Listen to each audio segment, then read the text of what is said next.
Chapter 9, Reading and Writing. When we talk about education, we mean all that is involved in making us fit to live in civilized society. I remember the time I spent with people we would call primitive. They could not read because they have no use for it. That does not mean they are stupid.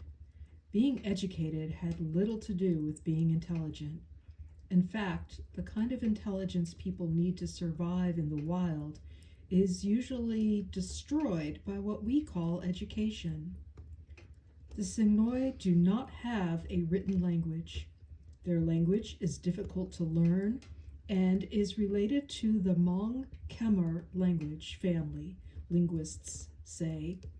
It is not related to the many forms of the Indonesian Malay spoken by the people among whom they live today. When I knew them, their villages, no more than settlements really, of 4 or 5 shelters that might last the few years the people stayed in one place, were deep in the mountainous jungles in the center of Malaysia, near no roads, although there were 1 or 2 settlements close to a road. We had to walk along trails that were sometimes obvious, but at other times required a guide. Certainly there were no telephones, no electricity, and no stores nearby. None of the amenities of life we take for granted. I wanted to learn the language, so I carried a little notebook in which I could write down Sinoi words in the phonetic alphabet that the anthropologists use. Soon someone asked me what these little mysterious scribbles are in my notebook.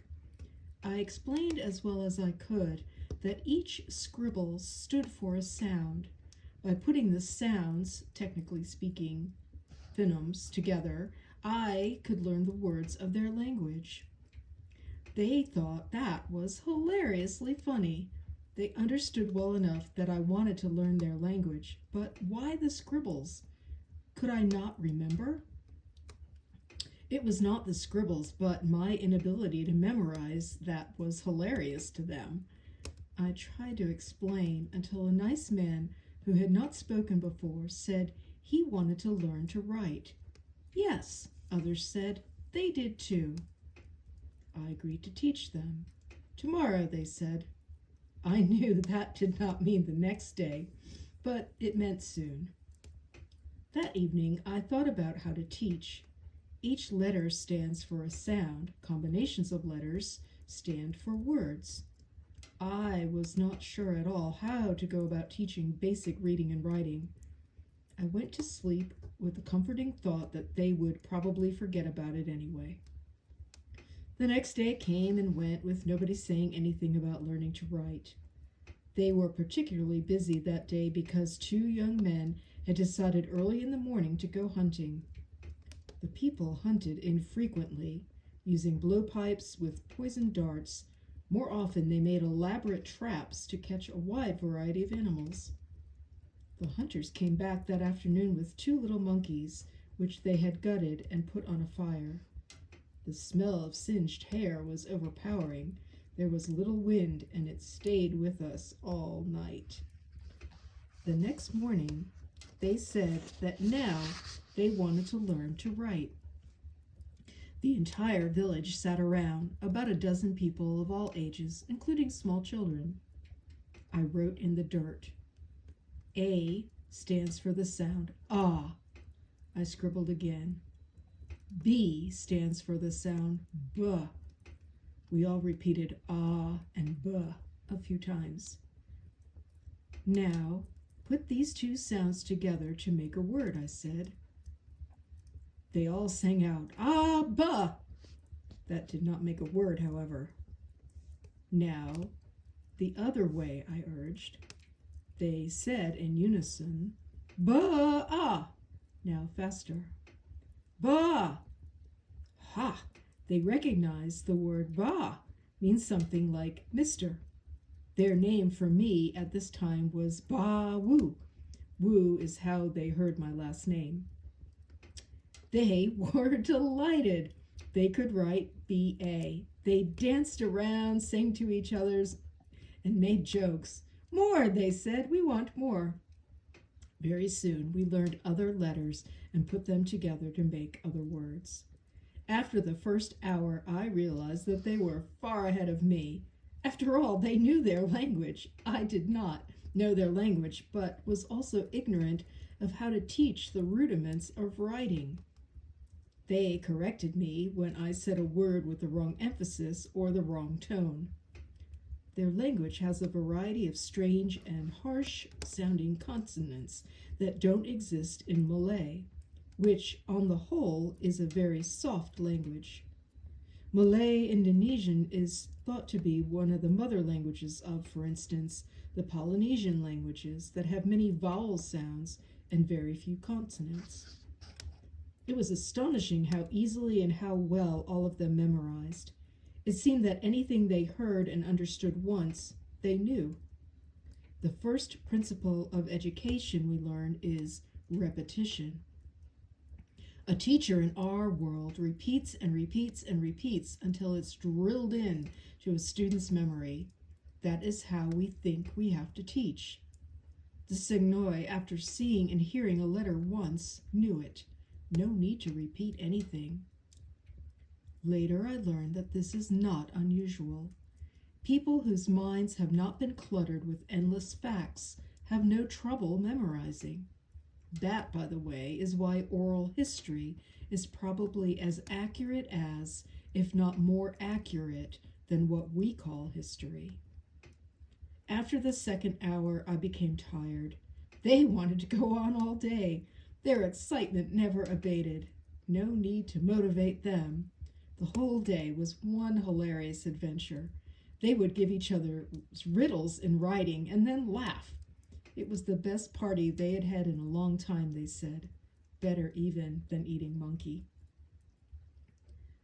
The next day someone asked very earnestly, "Now what? What do we do with writing?" What could they do with writing? There was nothing written in their language. No state-appointed committee had ever approved a written language. There were no newspapers, no books, no advertisements, no street names, no maps to read. They decided they did not need writing after all. If I wanted to play with those scribbles, because otherwise I could not remember, they looked at each other with amazement and giggled again, thinking about my strange inability to memorize. That was fine for me, but they did not need anything to help them remember. They could remember without writing it down. Learning letters had been fun, but now they knew it was not really all that useful. And they were right. In their world, it was not. Chapter 10, Trees in the Jungle. An official of one of the government departments said, sounding frustrated, "Next time you visit those people, Aborigines, find out why they're so stubborn." He explained that Malaysia at the time had a land development scheme that would increase productivity, income, gross national product, in short, be of great benefit to the country. Under the scheme, thousands of hectares of virgin jungle were clear-cut each year to be planted in rubber. Malaysia's wealth at that time came mostly from rubber and tin. The government had repeatedly contacted Aborigines living in the area that was to be cut and offered to pay them to tap the rubber trees after they were mature enough to be harvested. It had been explained to the Aborigines that the government would cut down the jungle, plant rubber trees, and care for the rubber trees for 2 years, keeping the grounds around them clear of weeds, using arsenic. And then the trees, when they were big enough to be harvested, all the Aborigines had to do was tap the trees, collect the rubber, bring it to the collection point, and get rich. Rubber is the sap of a rubber tree. Shallow, diagonal cuts are made in the bark of the tree, and the sap, latex, runs down from the cuts and is collected in little cups. Each day the latex, which has hardened a little, is collected. Little processing is needed to make rubber, although certainly we have improved on the natural product by adding chemicals. There's some skill involved in cutting the trees, but not much. Cuts cannot be made too deep, the tree might be killed, and today's cut has to be as close to yesterday's as possible so that every inch of the bark of a growing tree can be tapped. It seemed like a risk-free offer to the gentleman from the government, and he could not understand why the Aborigines constantly smiled and said, "No, thank you." He wondered if maybe I could convince them that this was all for their own benefit to participate in the scheme. I said I would try. When next I visited an Aboriginal settlement and we were sitting around the early evening, I told them what the government official had told me about the land development scheme and the role that they, the Signoi, could play in it. What did they think? As usual, there's a long silence. People look thoughtful, but no one said anything for a long time. I thought that perhaps they had not understood the question. I repeated, "The government is cutting the forest to plant rubber trees. They ask whether you want to learn to tap rubber trees to earn money. You do not have to do anything until 2 years have passed, when the trees are old enough to be cut. All you have to do is make the cuts in the trees." Some people nodded that they had seen it done and knew how to do it. Collect the rubber, bring it to the government, and they will pay you well. A long silence. Finally, one man spoke up. As usual, he obviously spoke for the group. He said that they had heard all about this from those in other settlements where the government people had come to explain it to them. There was a slight hesitation in his voice. Then he continued. "When you cut the forest and then you plant one tree, you can grow only that one tree. After that, the soil is dead." They all nodded that yes, this was true. I was not sure I had understood, but that was all they would say. They smiled, but did not answer any further questions. Back in town, I asked my own questions. The average lifespan of a rubber tree is 40 years. A rubber planter told me. After the first generation of rubber trees, well, yes, he guessed, they sort of let things go after that. But he thought you could probably plant more rubber trees, maybe with some fertilizer added or something. He was not too clear about the future. He was too involved getting as much rubber out of the trees in the 40 years that they would grow. To him, 40 years was more than enough time to make his fortune, retire, and get away from it all. I went back to the government department that had asked me to explain the scheme to the Aborigines. When I gave the very short and rather simple-sounding answer the Signoi had given me, it did not make much of an impression on the officials in the room. Their faces showed clearly that they felt that this was another typical Aboriginal evasion and really not an answer. In the back of the room, an Englishman was on the telephone. He joined us a little later. I repeated that the Aborigines I asked had said only that when you cut the forest and grow one tree, after one generation, the soil is dead. He became excited, took my arm and said, "Come with me." We got in his Land Rover and went for a short ride to an agricultural research station just outside Kuala Lumpur. On the way there, he explained that they had picked a small section of jungle, 1 hectare, about 2 acres. They had roped it off, making a grid by marking trees. Now they were doing a census of all the plants that grew in that small area. When we arrived, he showed me the 100-meter, about 300 feet, by 100-meter square, with lines marked into smaller squares. Then he took me into a little shack where they were keeping the paperwork. They had just finished counting the trees, he said, and now they were counting shrubs, bushes, and vines. After that, he said, they would come and even do a more difficult job of counting the smaller stuff on the ground, like mosses, lichens, and other minuscule plants. And, he concluded with obvious regret in his voice, we cannot even begin to look at the organisms in the soil.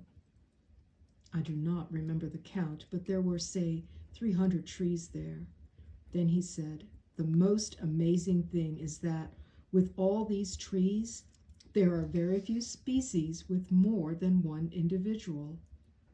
The trees in the census plot were all different. There were at most 2, rarely 3 of the same kind. He sat me down. We were going to have a lecture. He explained that because this jungle looks so lush, so rich in plants, all different, most people think the soil that is there is so fertile that it can support all that variety. Not so. His voice reverberated inside the little shack. It's not the soil, but the variety itself that makes the richness possible. What one plant takes out of the soil, he explained, many times in different ways, another plant puts back into the soil. It is not the soil that grows this astonishing variety. It's the air and the moisture. Our warm temperatures without extremes, the constant high humidity. This makes variety possible. He sat back in his chair, our knees almost touching in the small space. And as for rubber, only growing 1 generation, of course, they are right, those friends of yours, absolutely right. After 40 years, the ground is so depleted that you could not even grow grass on it.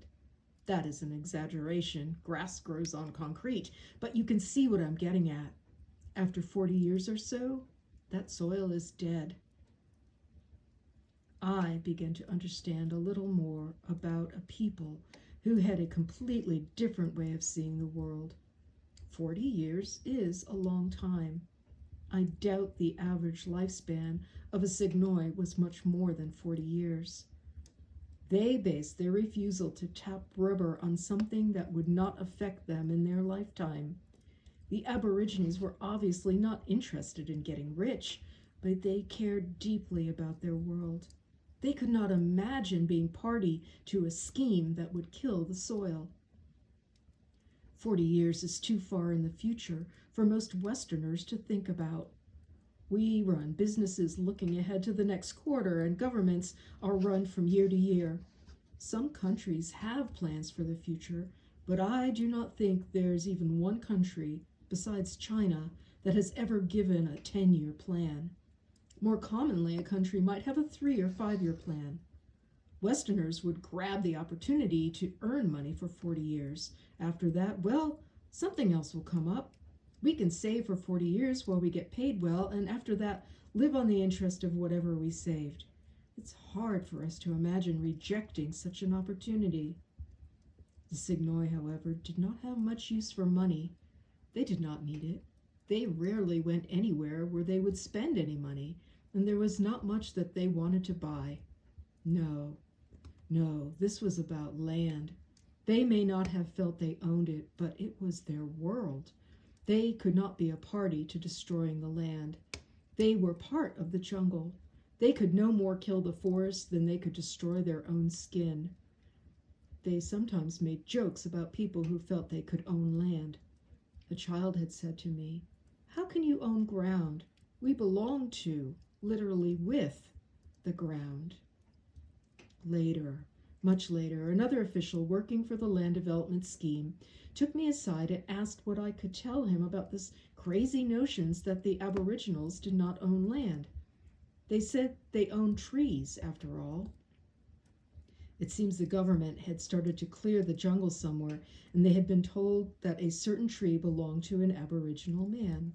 The official did not think that that person who had told him this was the owner of that tree, but apparently the person felt he should protect that tree because he knew it belonged to someone. Should they cut around the tree, the official wanted to know? Should they leave that tree to be surrounded by the rubber they would plant? They were willing to do that, but someone better tell them quick so that they would know which trees to leave. I explained as well as I could what I knew about trees and people belonging with each other. It was not exactly ownership, I said. The government man got very impatient. "Well, is it or isn't it? If something belongs to you, you own it." I tried to tell him that it was like his name. It belonged with him, but he could not sell it. That did not much make sense to the government agent. He was too busy to listen further. As he walked away, he looked back over his shoulder. "Tell your friends that if we cut one of their bloody trees, we shall pay them compensation, but they shall have to ask for it. We have no time to ask around." Chapter 11. Slaves. Modern man has many names: a first name, a family name, often a middle name, his nationality, and more. The nationality occasionally has the flavor of an ethnic identity, but national boundaries drawn for political reasons, not for reasons of cultural affinity, language, or ethnicity, usually include a hodgepodge of peoples who happen to be caught within those imaginary lines when they are drawn on a map to make a country. Hence, our need to invent names that are more descriptive of who we are. We call ourselves Native American, African American, Irish Catholic American, Quaker, Mormon, Amish, or we use the words that describe, perhaps more regionally, where we are from: Southerner, Californian. There are still a few people in the world who are survivors of a time when none of those distinctions existed. They think of themselves as the people, and their name for themselves is whatever word for human is in their language. In Malaysia, a new constitution recognized 3 large groups of citizens, 3 different races, the laws of the land said. These 3 races were ranked more or less in order of which they had migrated into what was now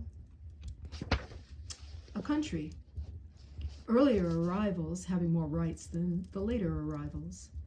The Malays were considered the first, although the Aborigines certainly predated them in what was now Malaysia.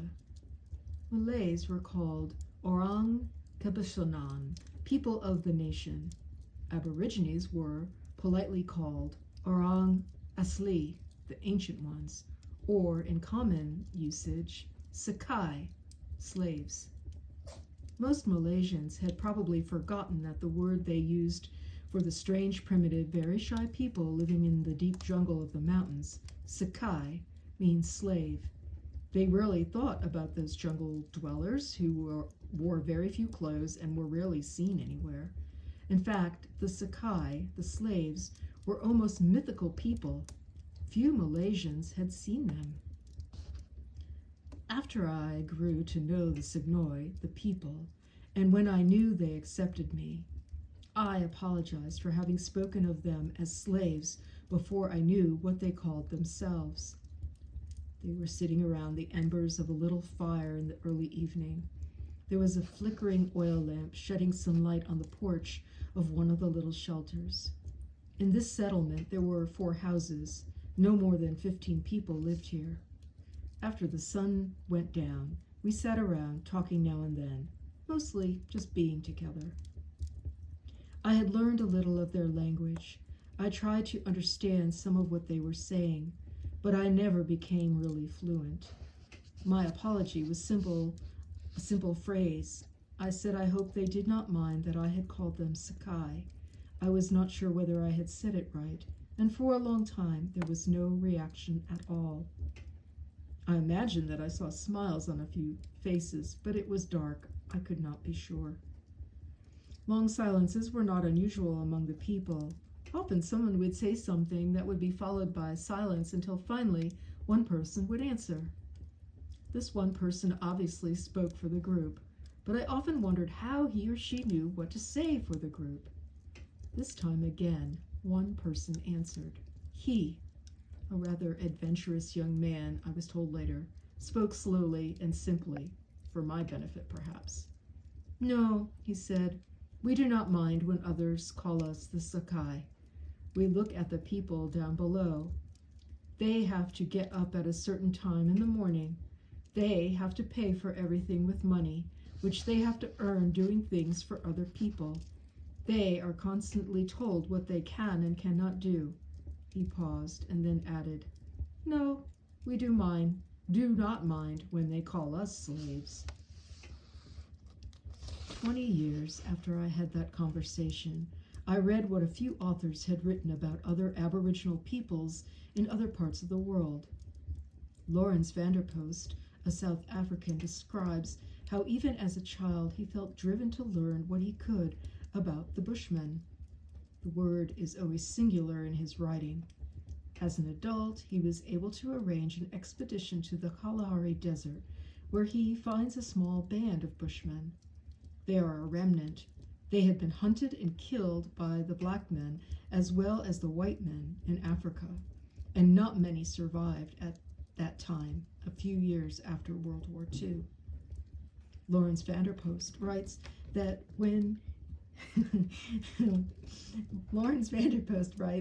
what sets the Bushmen apart from other indigenous peoples is that they could not be tamed. In Africa, if an Aboriginal person is jailed, he died for no good reason, as white historians would write. Perhaps Aboriginal people are the only remaining wild humans, wild in the sense of untamed rather than crazy. Lawrence Vanderpost suggested that these pre-agricultural people, hold on, there's a cat, one moment please. Lawrence Vanderpost suggests that these pre-agricultural people had not been caught in what he calls the tyranny of numbers, the idea that there is strength in numbers. Aboriginal people, no matter their homeland, never settled down in permanent settlements. Instead, they roamed the landscape, never organizing themselves into a tribe, and never establishing governments with leaders. They are free, and that, naturally, is why they have been hunted down, often ferociously, by civilized people everywhere. We may no longer hunt them down today, but we do feel the need to integrate them into populations that are controlled by a government. The Malaysian Aborigines may have been called slaves, but they are among few people left on earth who are free. After knowing the people for a year or so, they named me. It was not a name that was formally bestowed on me in a ceremony, but it was more of a nickname. Someone had probably referred to me as Elephant, and that name stuck for a while at least. I did not like the name Gaja. I thought they saw me as lumbering, awkward, and big. I am not big, not massive as elephants are, but I am taller than most of the Signoi. My mind was stuck with an image of a circus elephant doing silly tricks. I was a slave to my own cliches. Only later did it occur to me that they may have meant something entirely different when they called me Elephant. They had never seen a circus.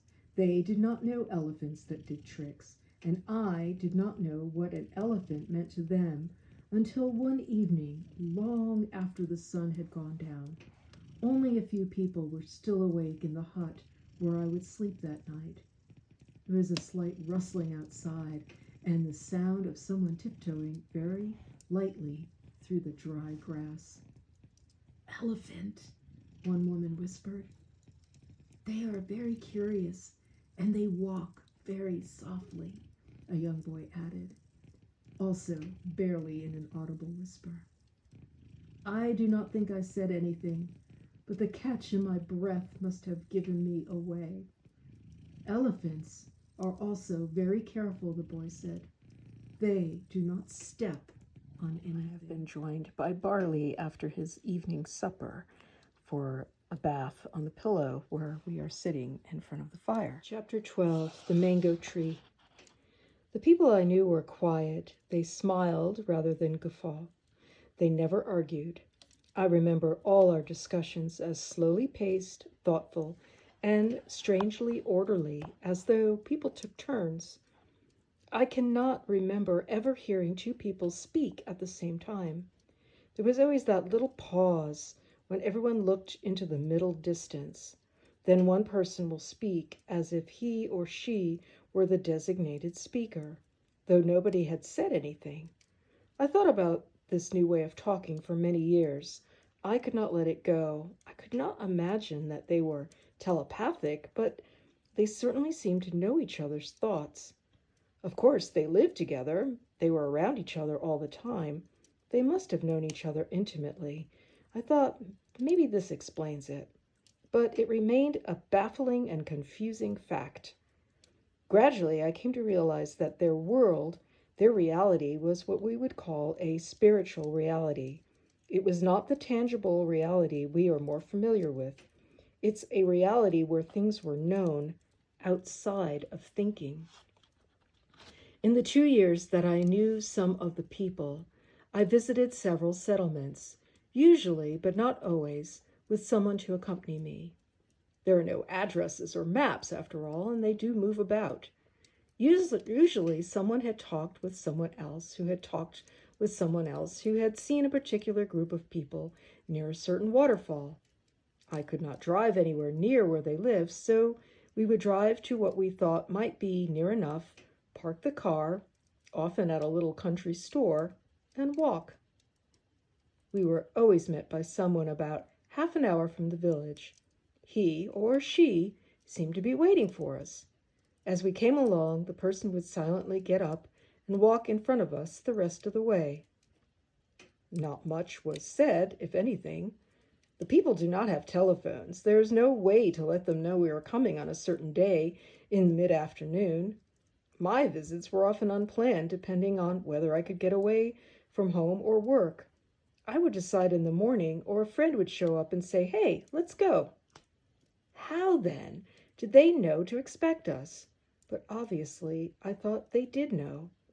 I was grateful. In fact, after the first few times, I expected to be met. Once, I asked the person who was waiting by the side of the path, "Who told you to come out here to meet us?" "Nobody told him," he said. "Then how did you know to meet us?" No answer, but a beautiful smile. I could not understand, and I could not let it be. So another time I asked the person who was waiting, an old man, "Why are you here?" He looked up with great surprise. "To show the way," he said with a shrug. We had followed an obvious path for more than an hour. I asked if he thought we would not have found his village without help. "Perhaps," he said. In time, there were a few people who became special friends. To one of them I confessed that I was stumped. I could not figure out how they knew things. He laughed. He could not figure out how we knew things either, he said. The conversation stopped there. A little later he volunteered.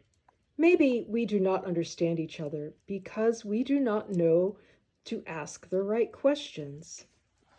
Yes, that is what I felt many times when I heard those simple answers that did not answer anything at all. Maybe I had not asked the right question.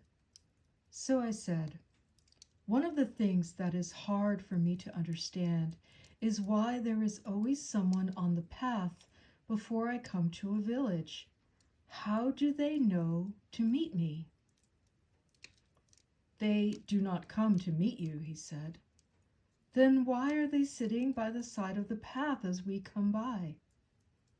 "They are just sitting there."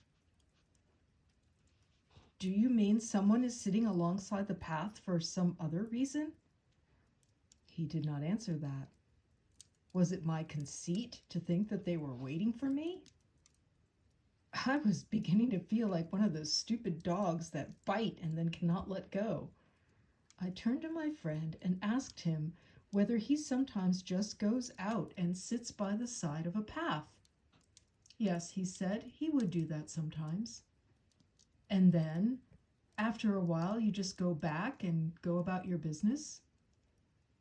Yes, maybe, but, he added, usually it would become clear why he was there.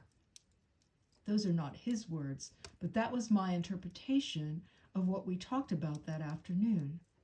Someone would have an inspiration, let's say, to follow one of the many paths in the jungle.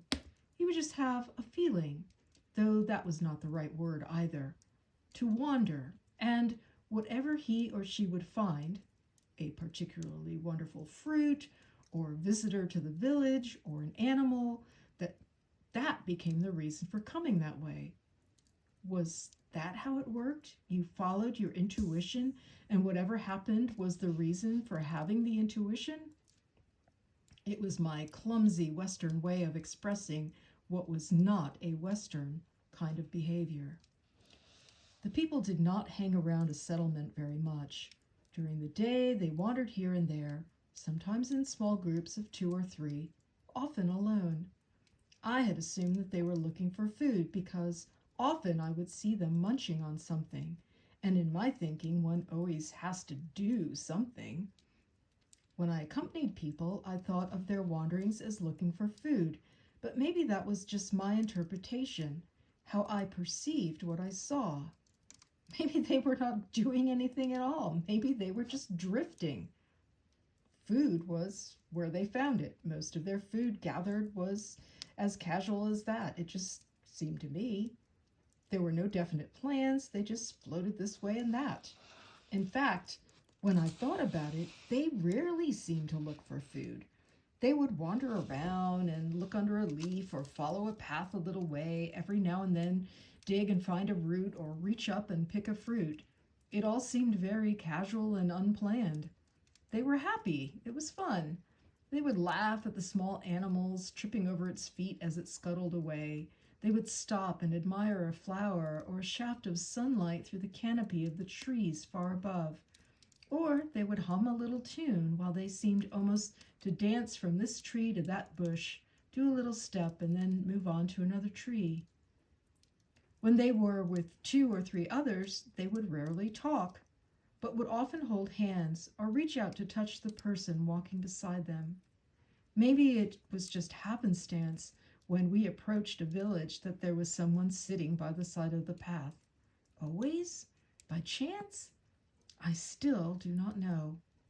In my reality, it makes no sense. I cannot explain. In their reality, it is what happens. One thing I did finally understand and accept. They were not waiting for me. They were just sitting there as I happened along. Only then did it become clear to the people who were sitting by the path that they were to escort a visitor, and that was why they were waiting. As we came by, they joined us, and they showed us the way. When I understood this much about the people, I realized how truly different their reality was. My reality is made in my head. I create roles for myself. I create a structure that requires certain activities and prohibits others. I live in time.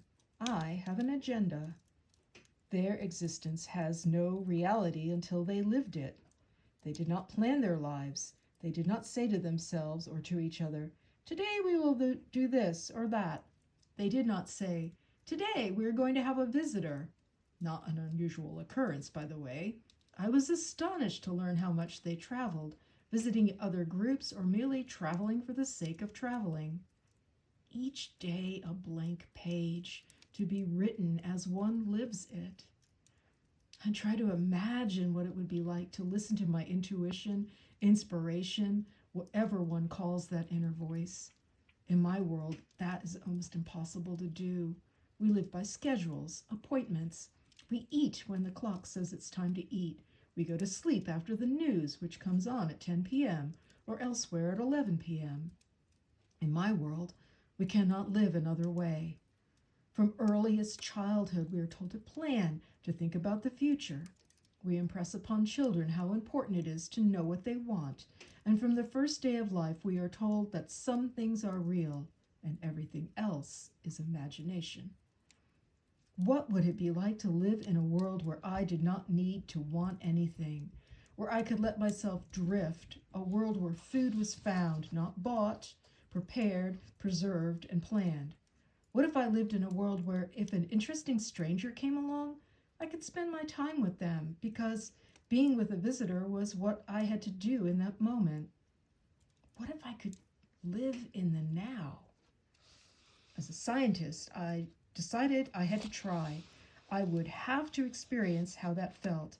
I told myself that for one day I would set aside my agenda I might have and would just be, as the people seemed to just be. Immediately I discovered that it was extremely difficult to change my usual behavior. It is very stressful not to have an agenda, not to wake up with a clear idea of what I was going to do that day.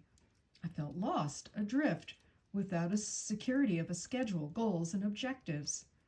The first day I tried this experiment, my mind raced all day, and I could not stop thinking, what if did I forget something? Should I do something else?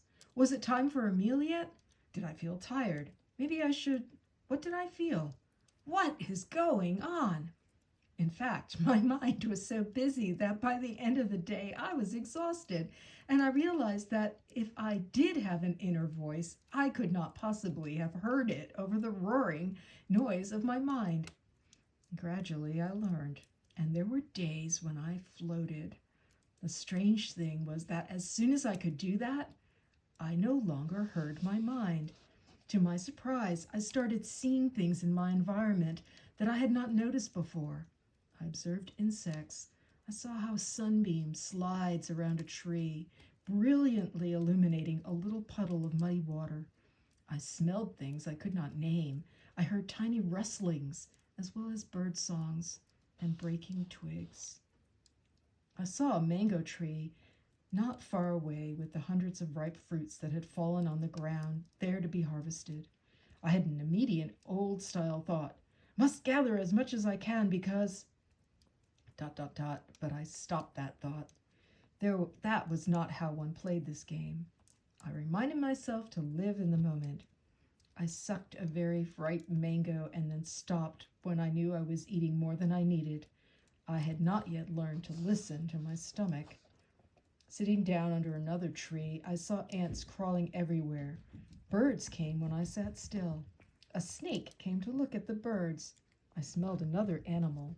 I was not sure what. I heard noises I could not interpret. A new world unfolded for me and in me. I felt as if I were part of a scene, not an observer. I belonged as much as the rotting mangoes or the birds. When I tried to inventory all I saw, I lost that new awareness. And when I tried to name something I saw or felt or heard, I lost it too.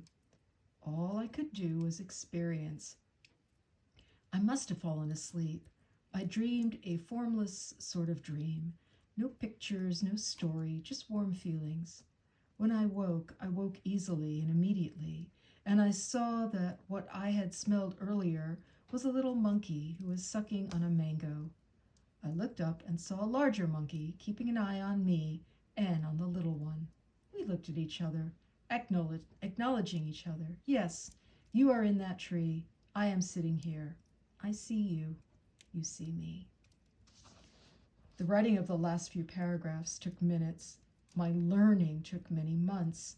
But like learning to ride a bicycle, once one knows how to let go and be, observing from within as I thought of it, and listening without judgment and categorizing or analyzing, once one knows, it is not difficult to get back there.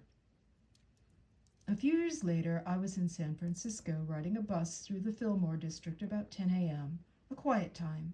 The bus was not full. I chose to sit in the back.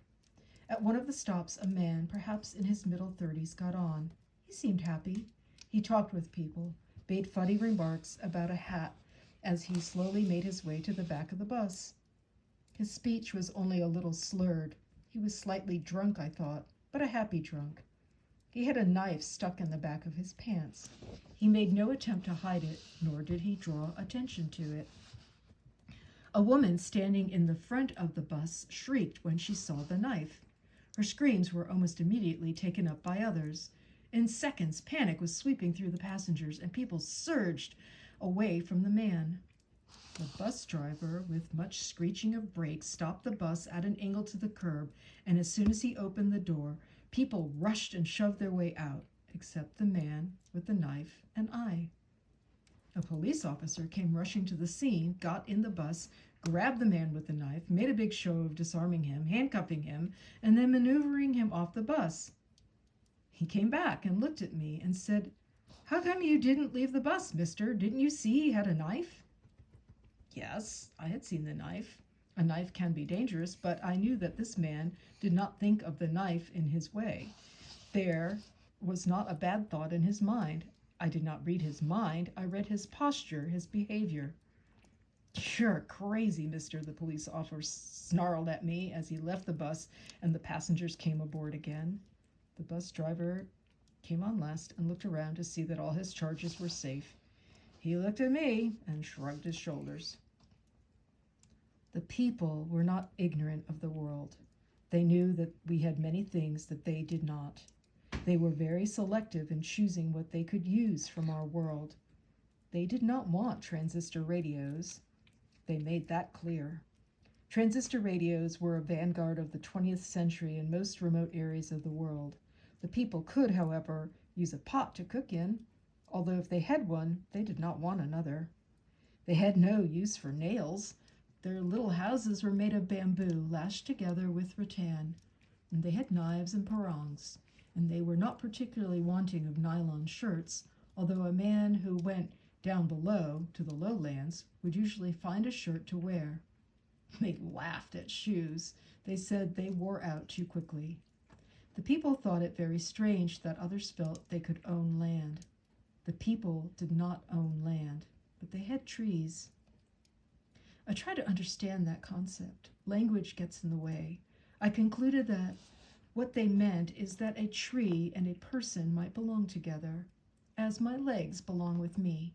I cannot sell my legs, nor can I sell my name. Neither legs nor name can be thought of as a possession. Similarly, someone of the people could not give away his tree or sell it. Trees were not property. The people had no concept of property.